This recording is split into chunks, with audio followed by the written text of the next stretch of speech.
श्री राधे। मैं आचार्य देवकीनंदन शर्मा आज आपसे एकादशी तिथि के बारे में बात करने जा रहा हूं। व्रत आपने देखा होगा कि हम व्रत बहुत करते हैं, कभी किसी देवता का, कभी किसी देवी का, कभी किसी किसका देवता का। हर व्रत का एक उद्देश्य होता है और हर उद्देश्य की एक पूर्ति होती है। उस उद्देश्य की पूर्ति के बाद हम उस व्रत का उद्यापन कर देते हैं।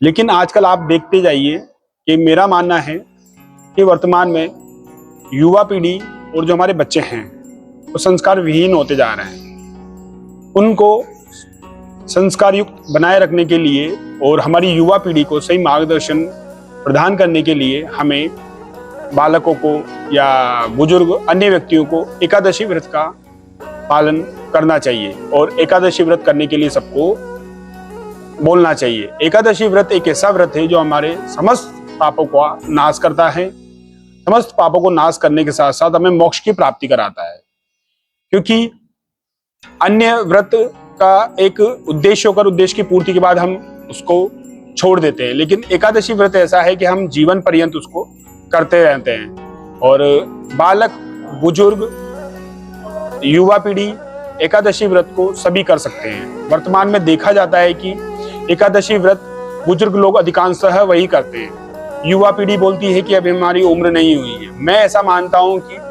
व्रत करने की कोई उम्र या व्रत करने का कोई नियम होता है।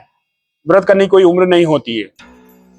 व्रत जब हम चाहें, जैसे हम चाहे कर सकते हैं। देखिए, हर व्रत को करने के बाद हर व्रत करने का एक नियम होता है। उस नियम के साथ उसके कुछ उद्देश्य होते हैं, उसकी पूर्ति होती है।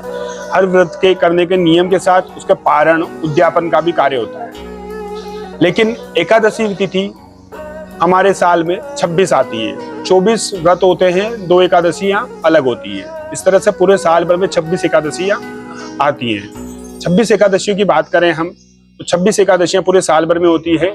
अगर कोई व्यक्ति ईमानदारी से साल भर भी अपना एकादशी का व्रत का पालन करता है नियम से, और उसका ये व्रत कैसे होता है इसके बारे में मैं आपको आगे बताऊंगा। लेकिन पहले एकादशी का व्रत अगर कोई व्यक्ति साल भर करता है तो मैं मानता हूं कि उसके मन में शांति, धैर्यता, सहनशीलता, गुस्से पर नियंत्रण, इन सब चीजों में प्रभाव पड़ता है।